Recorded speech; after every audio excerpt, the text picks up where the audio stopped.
Geomorphology के start करने से पहले जो जोग्राफर्स थे उनको ये पहला क्वेश्चन ये है कि what will be the origin of the earth का जो है पूरा इवोल्यूशन जो है वो क्रिएट कैसे हुई। अब अर्थ का जो क्रिएशन है वो कोई एक आइसोलेटेड इवेंट नहीं है। जिस प्रोसेस की वजह से पूरा यूनिवर्स डेवलप हुआ, जिस प्रोसेस की वजह से पूरा सोलर सिस्टम डेवलप हुआ, उसी प्रोसेस का एक पार्ट है जिसमें अर्थ जो है वो डेवलप हुई। उसके लिए काफी सारी थियरीज है, लेकिन हम जो है एक इम्पॉर्टेंट थियरी के बारे में पढ़ते हैं, वो है नेबुलर थियरी ऑफ लाप्लास।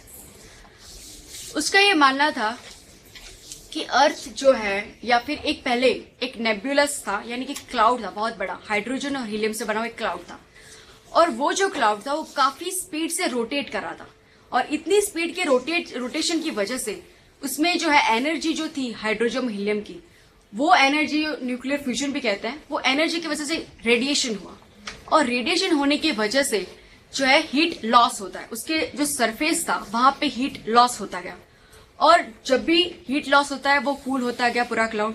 जैसे कूल होता है रोटेशन में वो कंट्रैक्ट कंप्रेस भी होता गया, और धीरे धीरे जो है वो पूरा गैस था वो एक सॉलिड फॉर्म में कन्वर्ट हो गया।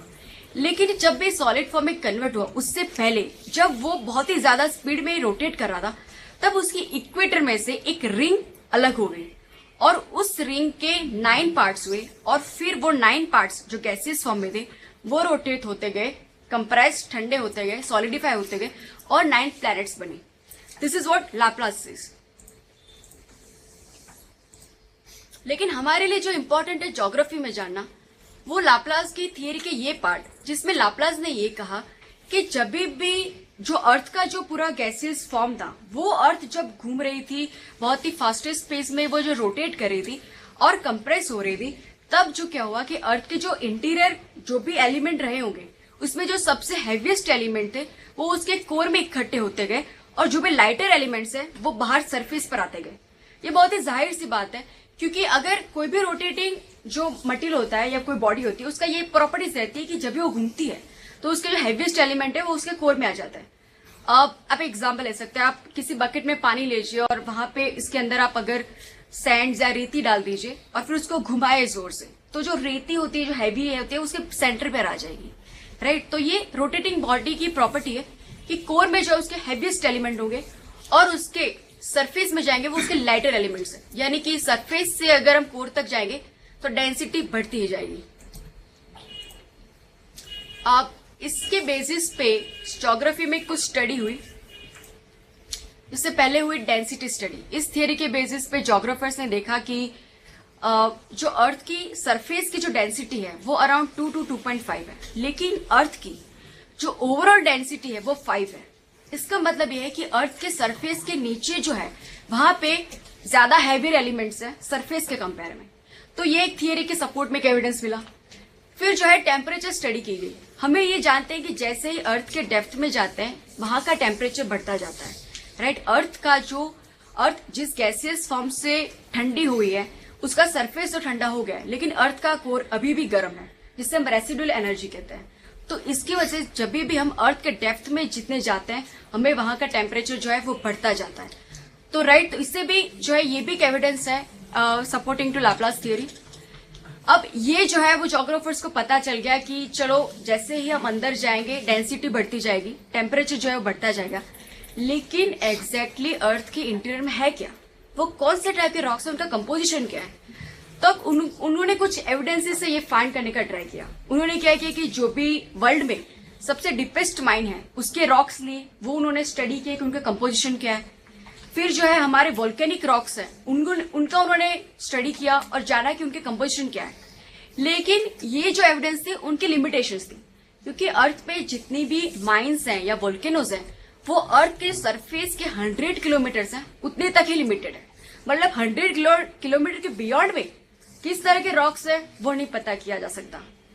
उन्होंने एक इनडायरेक्ट एविडेंसेस ट्राई किए ज्योग्राफर्स ने। उन्होंने क्या किया कि मून से जो सैंपल्स लाए गए हैं, मार्स से लाए गए हैं, मंगल से, वो उन्होंने स्टडी की। कोई मेटियोराइट्स हैं उनके स्टडी की और उनके कॉमन एलिमेंट्स फाइंड किए कि इन सब में अगर ये कॉमन एलिमेंट्स मिल रहे हैं तो अर्थ के अंदर भी शायद ये एलिमेंट्स होने चाहिए। लेकिन ये भी तो हम कंफर्म नहीं कह सकते कि उनमें जो मिल रहा है अर्थ में भी वैसे ही एलिमेंट्स मिलेंगे, राइट। तो फिर अर्थ का जो है इंटीरियर किस प्रकार का है, वहां पे क्या स्ट्रक्चर है।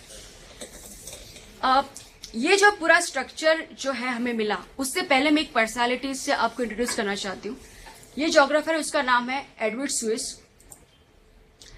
उसने ये जो सारी स्टडीज थी डेंसिटी और टेम्परेचर की, उसके ऊपर उसने एक थियरी बनाया और उसका ये कहना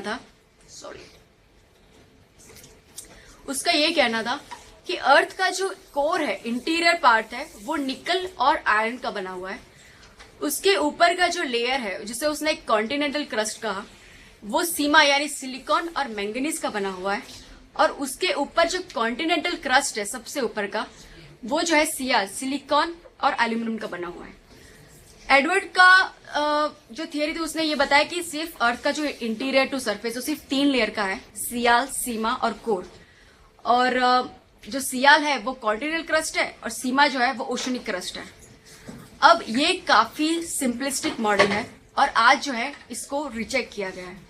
आज भी मैं लेकिन ये इसलिए आपको बता रही हूँ क्योंकि आज भी अगर आप ओल्ड एनसीईआरटीज पढ़ेंगे तो आपको सियाल सीमा का रेफरेंस मिलेगा, लेकिन हमें ये समझना है कि हमें हमारी आंसर शीट में सियाल सीमा का जिक्र नहीं आना चाहिए। This is the outdated information.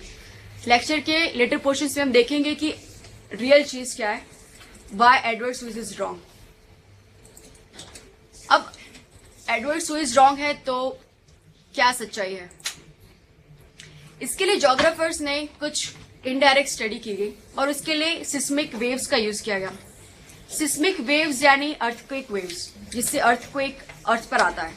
अब ये जो सिस्मिक वेव्स हैं वो मैकेनिकल वेव्स हैं, यानी कि इस वेव्स को पास होने के लिए कोई ना कोई मीडियम की जरूरत होती है, या फिर वो सॉलिड हो, गैसियस हो या लिक्विड हो। वो वैक्यूम में से पास नहीं हो सकते, राइट। तो इस सिस्मिक वेव्स जो है उनकी ये प्रॉपर्टी है कि वो जिस मीडियम से अगर पास हो रहे हैं, अगर कोई मीडियम चेंज हो रहा है तो उनका बिहेवियर भी चेंज हो जाएगा। इसलिए उनके बिहेवियर चेंजेस के आधार पर अर्थ के कुछ लेयर्स पाए गए। अब ये जो सिस्मिक वेव्स है उसके 2 इंपॉर्टेंट वेव्स है, वैसे उसके 4 वेव्स है, P, S, L, R, but हमारी स्टडी के लिए जो वेव्स की हमें जरूरत है वो है 2 waves, primary waves and secondary waves. इन दोनों की प्रॉपर्टी है, पी एस जो वेव है वो सिर्फ सॉलिड और गैसियस मीडियम में से पास होता है, वो लिक्विड मीडियम से पास नहीं हो पाएगा। लेकिन जो प्राइमरी वेव है वो तीनों मीडियम से पास हो पाता है, लेकिन सॉलिड मीडियम में वो सबसे फास्टेस्ट होगा, लिक्विड में उसकी स्पीड कम हो जाएगी, गैसियस में उसकी स्पीड जो है वो लिस्ट हो जाएगी। अर्थ के नॉर्थ पोल में से अगर एस वेव को इस तरह से प्रोपोगेट किया जाए तो एस वेव हर एक लेयर में से इस तरह से पास होता है। वो इस तरह से वेवी इसलिए हो रहा है कि वहां पे कुछ ना कुछ डेंसिटी के चेंजेस आ रहे हैं, इसलिए वो इस तरह से पास हो रहा है। लेकिन एक ऐसी डेप्थ जिससे 2900 किलोमीटर की डेप्थ पे एस वेव जो है वो प्रोपोगेट होना बंद कर देता है। यहां से आगे एस वेव हमें नहीं मिलता है। इसका मतलब हम ये भी निकाल सकते हैं कि ये जो पूरा रीजन होगा बियॉन्ड 2900 किलोमीटर्स, ये जो लेयर है वो लिक्विड होना चाहिए, क्योंकि इसी वजह से जो है एस लेयर वो वहां पे पास नहीं हो रहा है। हमें कंफर्म करने के लिए पी वेव्स को भी प्रोपोगेट किया। नॉर्थ पोल से पी वेव को प्रोपोगेट करने पर उसने सेम बिहेवियर दिखा जैसे एस का था, लेकिन बस वही डेप्थ पे 2900 किलोमीटर की डेप्थ पे उसने डिफ्लेक्ट किया। वो पास हुआ लेकिन उसकी स्पीड जो है वो कम हो गई। तो ये कंफर्म हो गया कि ये जो लेयर था वो लिक्विड है। और फिर एक ऐसी डेप्थ पे जो है पी जो है वेव है वो यहां से पास हुआ, लेकिन उसकी स्पीड सबसे ज्यादा थी। मतलब ये पूरे रीजन में पास हो रहा था, उससे भी ज्यादा यहाँ पे उसे सबसे ज्यादा उसकी स्पीड थी। फिर से वो रिफ्लेक्ट किया, उसकी स्पीड कम हो गई और फिर यहाँ पे वो जो है उसकी स्पीड ज्यादा बढ़ गई। तो हमें इससे ये पता चला कि ये जो लेयर है वो लिक्विड होना चाहिए और ये जो लेयर है वो सॉलिड होना चाहिए। कुछ इस तरह से हमें ऑब्जर्वेशन मिले। ये जो है कॉन्टिनेंटल क्रस्ट कहा जाता है, जो ग्रीन कलर का है, और जो ब्लू है वो उसे ओशनिक क्रस्ट कहते हैं। जब यहां से पी व एस वेव पास हुए तो ये जो पूरा फर्स्ट लेयर था वहां से पी और एस की काफी अच्छी स्पीड थी, ज्यादा स्पीड थी। उससे हमें ये पता चलता है कि ये जो लेयर है वो सॉलिड है, ब्रिटल है, और जिसे हम लिथोस्फीयर कहते हैं। उसके नीचे जो एक लेयर था वहां पे पी और एस की वेलोसिटी कम हो रही है, राइट, लेकिन एस पास हो रहा है। इसका मतलब ये लिक्विड तो नहीं है, लेकिन ये जो एस्थेनोस्फीयर जो लेयर है वो सेमी प्लास्टिक सेमी मोल्टन है। मतलब एक सॉलिड और लिक्विड के बीच का जो एक फॉर्म होता है वो उसका मीडियम है एस्थेनोस्फीयर का। उसके बाद जो है मेंटल में पी और एस दोनों की स्पीड जो है वो बढ़ गई। इसका मतलब ये था कि एस्थेनोस्फीयर जो है उसके बियॉन्ड जो रॉक्स है वो डेंस है। उसके बाद जो आउटर कोर था वहां पे तो एस पास ही नहीं हुआ, राइट। तो इसलिए ये जो है हमारा आउटर कोर वो लिक्विड होना चाहिए। और लास्ट में पी की जो स्पीड है वो सबसे ज्यादा हो गई, इसलिए हमें इनर कोर कहते हैं जो सॉलिड है।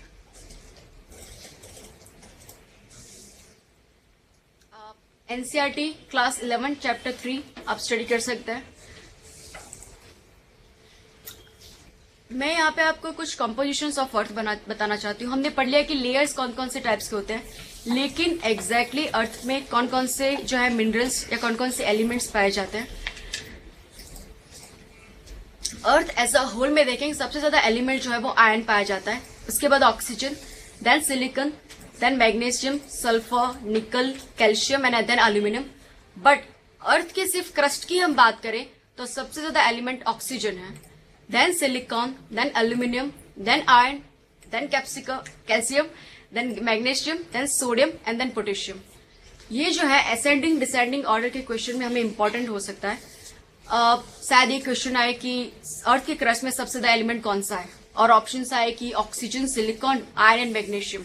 तो हमें सिलिकॉन और आयरन ज्यादा पहले दिमाग में आएंगे, बट ऑक्सीजन है वो सबसे ज्यादा है अर्थ के क्रस्ट में, not in the gaseous form but वो और एलिमेंट से केमिकल कंपोजिशन से अगर हमें देखें तो सबसे ज्यादा एलिमेंट जो है वो ऑक्सीजन मिलता है।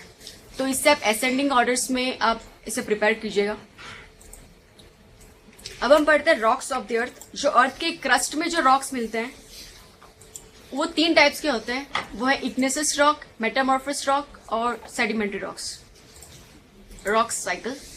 अब अर्थ के इंटीरियर में जो मैग्मा होता है, जो वल्केनिज्म से बाहर आता है, वो मैग्मा जो है वो अगर यहां से थोड़ा सा ऊपर अगर अपलिफ्ट करता है और वो ठंडा होता है और पूरा का पूरा मैग्मा अगर सॉलिडिफाई हो जाता है, ठंडा हो जाता है, और उसके बाद वो जब अपलिफ्ट होके या फिर उसका इरोजन होके वो अगर सरफेस पे एक्सपोज हो जाता है तो उस रॉक को हम इग्नेसियस रॉक कहते हैं, राइट। बिकॉज क्योंकि वो मैग्मा से क्रिएट हुआ होता है इसलिए उसे इग्नेसियस रॉक कहते हैं। अब वही रॉक अगर ऊपर जाने की बजाय, मतलब उसका अपलिफ्टमेंट होने की बजाय अगर और ज्यादा अर्थ के इंटीरियर में चला जाता है तो इंटेंस प्रेशर और टेम्परेचर की कंडीशन में उसका पूरा जो केमिकल कंपोजिशन है, उसकी प्रॉपर्टी है, वो पूरी की पूरी चेंज हो जाती है और वो बनता है मेटामॉर्फस रॉक। इस तरह मेटामॉर्फस का मीनिंग ये है कि किसी ओरिजिनल फॉर्म में से अगर कोई चेंज फॉर्म मिलता है तो उसे मेटामॉर्फस रॉक कहते हैं। इस तरह से अगर ये मेटामॉर्फस रॉक और इग्नेसियस रॉक दोनों ही अपलिफ्ट होते हैं या उनका इरोजन होता है और एक्सपोज हो जाते हैं, तब क्या होगा कि उनका इरोजन होगा। इरोजन के काफी सारे एजेंट्स हैं, जैसे इरोजन रिवर से भी हो सकता है, विंड से भी हो सकता है, ग्लेशियर से हो सकता है, राइट। तो इन सभी वेव से भी हो सकता है। तो इन सब इरोजन एजेंट की वजह से क्या होगा कि वो रॉक्स जो है वो पेबल्स, स्टोन्स में कन्वर्ट हो जाएंगे, फिर सैंड्स और ग्रैन्यूल्स बन जाएंगी, फिर जो है इस तरह से सैंड का उनका लेयर बनता जाएगा। फिर ये होगा कि सबसे नीचे का जो बॉटम लेयर है सैंड्स का वो काफी वेट महसूस करेगा बिकॉज ऑफ ओवरलाइंग लेयर। तो प्रेशर आता जाएगा बॉटम लेयर पे और इतना ज्यादा प्रेशर हो जाएगा कि वो जो है वो सॉलिडिफाइड होना चालू हो जाएगा। उसे कंपैक्शन और कंप्रेशन की वजह से वो जो लेयर है वो सॉलिड हो जाएगा और वो जो रॉक्स बनता है उसे सेडिमेंट्री रॉक्स कहते हैं। दिस वन, ठीक है। सेडिमेंट्री जो सैंड से बना है उसे सेडिमेंट्री रॉक्स कहते हैं। अब ये जो सेडिमेंट्री रॉक्स है वो भी अर्थ के इंटीरियर में उस पोर्शन में पहुंच गया जहां पे ज्यादा टेम्परेचर और प्रेशर है, तो वो भी उसका पूरा फॉर्म चेंज हो जाएगा, उसका केमिकल कंपोजिशन चेंज होके एक नया रॉक बन जाएगा जिसे मेटामॉर्फिक रॉक्स कहते हैं। ये पूरी साइकिल है। कोई भी रॉक्स, कोई भी उसके दूसरा रॉक्स जो है बन सकता है। मेटामॉर्फस रॉक भी मेटामॉर्फस रॉक्स वो फिर से अगर इंटीरियर में जाएगा और फिर सॉलिफाइड होगा तो इग्निशियस रॉक बन सकता है और इग्निशियस रॉक भी फिर से मेटामॉर्फिक बन सकता है। मेटामॉर्फिक जो इस तरह से साइकिल कंप्लीट सेडिमेंट्री बन सकता है। तीनों रॉक्स जो है वो जो है अलग अलग फॉर्म जो है उसमें कन्वर्ट हो सकते हैं, लेकिन उनकी जो इंडिविजुअल प्रॉपर्टी है वो कभी नहीं बदलेगी। इंडिविजुअल प्रॉपर्टी ये है, हमें पता है इग्निशियस रॉक जो है वो मैग्मा के सॉलिडिफिकेशन से बना है। अब what is different between magma and lava? जो अर्थ के इंटीरियर में जो मोल्टन मटेरियल है उसे हम मैग्मा कहते हैं। अगर वही मैग्मा अर्थ के सरफेस पर आता है तो उसे हम लावा कहते हैं। So magma is the interior word, lava जो है वो एक्सटीरियर फॉर्म है। अब हम देखते हैं कि ये जो है पूरा मैग्मा जो है वो पूरा सॉलिडिफाइड होता है और वही पूरा जो है वो स्टोन में कन्वर्ट होता है, तो इसमें कोई लेयर्स नहीं रहते, right?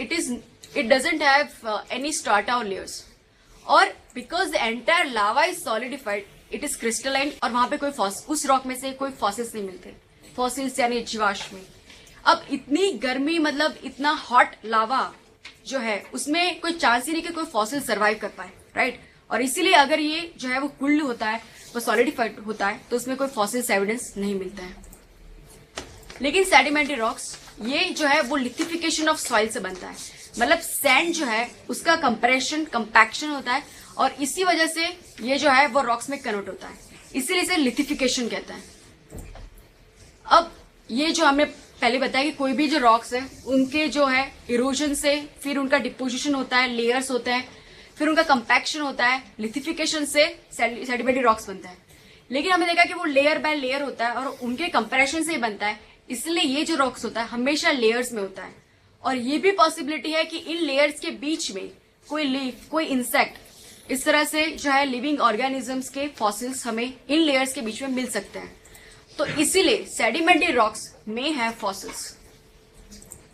मेटामॉर्फस rocks, both igneous and sedimentary rocks जो है वो मेटामॉर्फस में कन्वर्ट हो सकते हैं,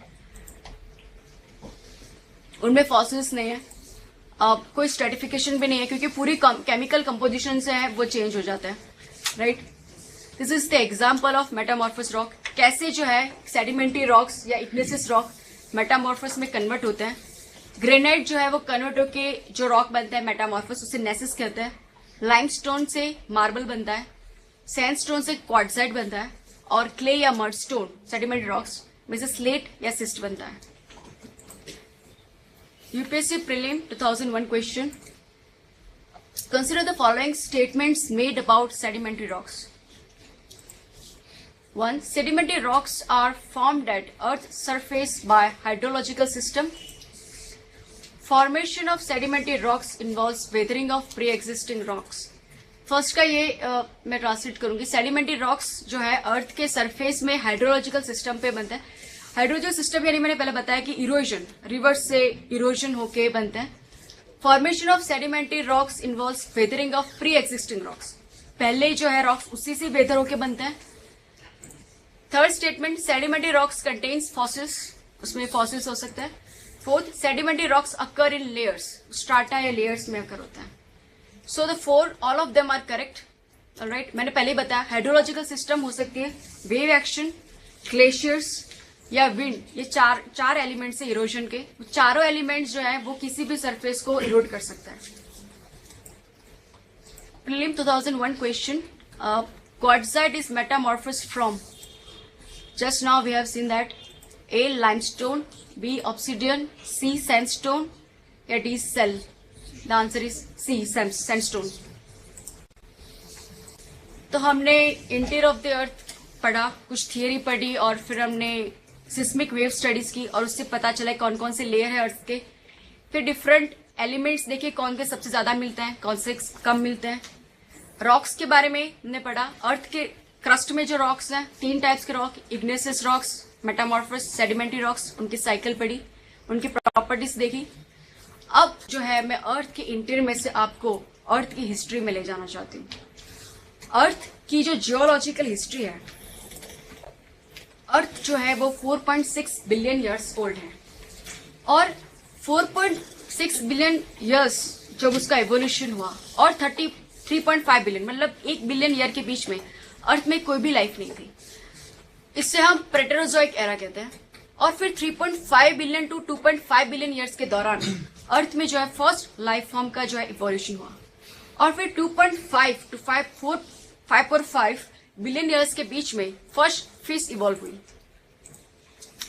ये ज्यादा न्यूमेरिकल्स और पीरियड्स जो है आप याद ना रख पाए, that is okay, that only for background में आपको ले रही हूँ। कभी इसका डायरेक्ट क्वेश्चन नहीं आएगा कि ये एरा और ये एरा के बीच में कौन सा एरा है, ऐसा कुछ नहीं आएगा। बट मैं आपको पूरी हिस्ट्री में ले जाना चाहती हूँ, that is I am giving the background. 4.445 million to 245 million के बीच में जो है उस एरा को कार्बोनिफेरस एरा कहते हैं। और वहां पे इसका इंपॉर्टेंस ये है कि हमारे वर्ल्ड में आज जितनी भी बड़ी बड़ी और गुड कोल माइंस हैं वो इस एरा में डेवलप हुई है। कोल कैसे डेवलप होता है हम सब जानते हैं कि कोई भी डेंस फॉरेस्ट होता है, अगर वो अर्थ के इंटीरियर में कुछ ऐसी पोजीशन है, ऐसी डेप्थ में वो सबमर्ज होता है, तो वो प्रेशर और टेम्परेचर कंडीशन में उस डेंस फॉरेस्ट का वुड जो है वो कोल में कन्वर्ट हो जाता है, राइट। इंडिया में काफी तादाद में कोल मिलता है, लेकिन वो इस एरा में नहीं बना है, उससे लेटेस्ट स्टेज में बना है। इसीलिए इंडिया का जो कोल है वो इतना हाई क्वालिटी कोल नहीं है, जो एंथ्रेसाइट कोल कहते हैं वो इसीलिए नहीं है। जो रशिया में, यूके में, जर्मनी में और यूएसए में जो पाया जाता है कोल, वो जो है दुनिया की सबसे अच्छा कोल, सबसे बड़ी माइंस जो है वो इस कार्बोनिफेरस में डेवलप हुई है। दैट इज उनका कोल जो है हमारे कोल से ज्यादा क्वालिटेटिव है। उसके बाद जो एरा है उसमें रेप्टाइल्स, यहाँ पे आप देख सकते हो उसके सब डिवीजन ही ऐसा है, ट्रियासिक, जुरासिक और उसे क्रेटासियस एरा कहते हैं। जुरासिक नाम से पता चल जाता है कि इस एरा के दौरान जो है वो डायनासोर्स जो है वो इवॉल्व हुए और इस एरा के एंड में वो एक्सटिंक्ट भी हो गए। 65 मिलियन ईयर्स अगो बर्ड्स और मम्मल है उनका एवोल्यूशन हुआ और ह्यूमंस जो है वो अर्थ पे 65,000 ईयर्स अगो जो है वो इवॉल्व हुए। हमें पता चलेगा कि पहले कौन इवॉल्व हुआ था, पहले फिश, फिर reptiles and then birds, mammals and humans. लेकिन अर्थ की हिस्ट्री इतनी सिंपल नहीं है, क्योंकि अर्थ का जो फेस है वो ही परमानेंट नहीं रहा है। आज जिस पोजीशन पे हमारे कॉन्टिनेंट्स हैं, हमेशा से उसी जगह पे कॉन्टिनेंट्स नहीं थे, वो काफी अलग अलग जगहों पे वो जो है वो ड्रिफ्ट कर चुके हैं। मैं आपको सबसे पहले प्री कैम्ब्रियन एरा में ले जाना चाहती हूँ। इस एरा यानी कि प्री कैम्ब्रियन 4.6 बिलियन जब अर्थ की शुरुआत हुई थी और जब क्रिएशन हुआ, उस प्री कैम्ब्रियन एरा में एक ही कॉन्टिनेंट था जिसे रोडिना कहते हैं, सुपर कॉन्टिनेंट कहते हैं उसको, और एक ही जो है ओशन हुआ, एक ही बॉडी, वाटर बॉडी थी, राइट। तो ये जो है उसे रोडिना कहते हैं। लेकिन पैलेसोइक एरा में रोडिना जो है वो ब्रेकअप हो गया। आप देख सकते हैं यहाँ पे अलग अलग जो है पार्ट्स हो गए। इंडिया जो है यहाँ पे ऑस्ट्रेलिया है, यहाँ पे China, north China, south China. अरे वाह, चाइना कितना दूर है इंडिया से, कितना अच्छा है, नो डिफेंस इश्यूज, ऐसा ही होता। अगेन इन द पेंजिया जो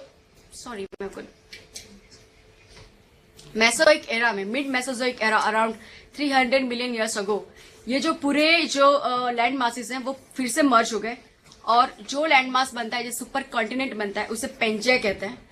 और जो सुपर ओशन है, एक वन वाटर बॉडी है, उसे पैंथलासा कहते हैं। बट फिर से उन सबके बीच में बनी नहीं और अगेन दे डिवाइडेड। लेकिन इस डिवीजन में दो पार्ट्स किए गए। नॉर्दर्न पार्ट को लॉरेशिया कहते हैं, सदर्न पार्ट को गोंडवाना कहते हैं। India was part of Gondwana. 165 million years से पहले गोंडवाना में भी ब्रेकअप हो गया। ये सारे कॉन्टिनेंट्स जो हैं वो नॉर्थवर्ड मूवमेंट की, फिर साउथर्न अमेरिका और अफ्रीका में से सदर्न अमेरिका जो वेस्टवर्ड मूवमेंट की, इन सब ने नॉर्थवर्ड मूवमेंट की और अंटार्कटिका ने सदर्न मूवमेंट की। इंडिया जो है उसने नॉर्दर्न ईस्टर्न मूवमेंट करके जो है वो इस तरह से यूरेशिया से टकराया और हमारा हिमालय क्रिएट हुआ। लेकिन इस पूरी जर्नी में इंडिया को और भी बहुत कुछ सहना पड़ा। यहाँ पे काफी सारे और भी जियोलॉजिकल इवेंट्स इंडिया में हुई, इसके बारे में हम फिजिकल इंडियन ऑफ ज्योग्राफी में देखेंगे।